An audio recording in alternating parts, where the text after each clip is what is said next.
And in terms of their profiles, we appointed very reputable and highly profiled individuals, but on voluntary basis. They don't claim for executing this responsibility on behalf of the minister. We just ask for a panel to oversee and preside over the process on voluntary basis. Okay. Just for me to understand, so the shortlisting was volunteers? It's not volunteers as if we went to the streets and asked for people to come and sift and select those who meet the criteria. The entire exercise was done by the independent panel that was appointed by the minister. However, it's very important for me to also register that they do that in voluntary basis. They do not claim for exercising this responsibility on behalf of the minister, and those people are highly profiled. I looked at the strengths of those and see their experience as well in the sector, because our sector needs a turnaround strategy. So I'm confident that the people that I appoint, be it looking or presiding over NSF or NSFAS, as well as the councils, and this one, they are credible and reputable in the society. Thank you. Thank you very much. So that panel, who were the panel that the minister appointed to do that shortlisting? Thank you so much for the question again.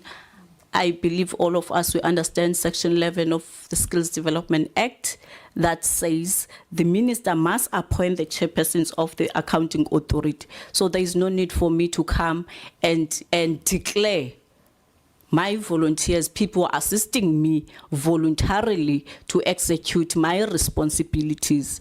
I am not in a position. It is the minister. If there is something wrong that you believe it happened with the entire process, better you should, the person who is empowered by the legislation to execute that responsibility. That's unfortunate part of it. What I was asking from initially is take us on the process. So you got 500. MIE got involved and they did the vetting and shortlisted to 20. Am I on the right track? No, Okay. no, we are not on the right track. Okay, so the talk to- independent panel does the selection, the sifting, and then they also select those that meet the criteria. And then from there, they start looking at meritocracy and look at other considerations in terms of the report that they received from NSA as far as the performance of these entities. Then they look at the strengths, because amongst the critical issues that we look at is governance or leadership from those who are recommended to serve in these boards. So the 20 that is being vetted are those that are recommended by the panel. But within those, there is also another pool that normally becomes on standby to say if this one doesn't make it, that is reserved by the panel that is overseeing the process, to say we have an option to take another person for a vetting process should this one comes negative. But the vetting is not done by an independent panel. It is done by a body responsible for the screening and vetting of professionals in public service. Thank you very much. Who were on the panel? How many panel members did you have? Normally, I don't like big panels. I remember I think with NSFAS, there were about 5 or 6. With this one, there were about 5 again, 5 or 6. Can you share the names? No, I can't share the names. Okay, I indicated before I started that whatever comes, the responsibility lies with the minister, not with them. Okay. I'm not going to drag them in this. Okay. Yes. No, it's okay. Let me continue. So what qualified the withdrawal from you? Basically, because I'm speaking to the society, I understand. I'm not only responding to the committee. It's very important for me to indicate that as a public representative, consciously, I have a responsibility to listen to what the citizens are saying. We saw what was trending on social media because I did not receive an official report or any correspondence that is complaining about the process itself. I must register that.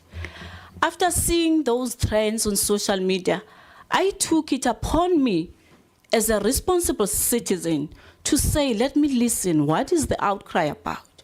Then I could pick up that amongst the issues, in particular from Honorable Gaugau, is that the recommended candidates to serve as chairs, they are viewed or perceived to be more political bloated or associated with some of the politicians within the movement. Then I said, I must be responsible.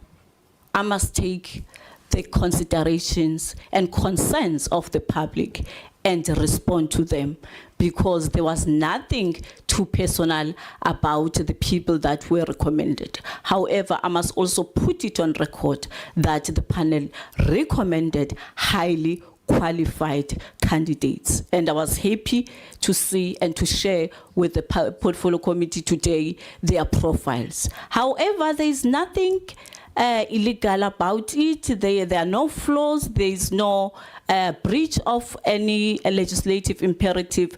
Everything was followed, and the process was beyond reproach. We are now joined by the Higher Education Minister spokesperson, Nkabane Mavovane. Mrs. Mavovane, a very good morning to you. Thank you so much for making time for us. And not necessarily an intentional delay from the minister, considering that the minister had previously refused to release the names of those people. Mm-hmm. Definitely not intentional. And I think I also want us to be able to just fix that narrative a little bit. In that particular portfolio committee that happened on the 30th of May, the minister did state to the board, to the portfolio committee rather, that she used her discretion in being able to appoint the panel. The minister then also communicated with the portfolio committee that she does obviously know the names and she has the names with her. The portfolio committee then asked us to finish them with the names there, right there and then. The minister had stressed that she wants the panel to be independent. Yes. The Democratic Alliance has now released a statement saying that Asisipo, who is the minister's advisor, is a former South African student of Congress leader. And we know that SASCO is, of course, affiliated to the ANC, and also Yes. former member of the Western Cape ANC Youth League interim leadership. Does that not then put doubt over the question around independence of the panel? So, thank you so much, Aldrin. I think, Aldrin, the minister has admitted that a mistake was definitely made here. And that is why this process has been recalibrated. There is nothing illegal about it. There are no flaws. There is no breach of any legislative imperative. Everything was followed, and the process was beyond reproach. We can say, the advisor was supposed to make decisions that would obviously empower the minister. But in this regard, a mistake was definitely made, and we have admitted to that. And the minister has made sure and has stated in multiple interviews and in a media statement that we are going to take corrective measures. That this is the first process where, a mishap has happened, and we've admitted to that mishap, but we're hoping that going forward, this mistake won't happen again.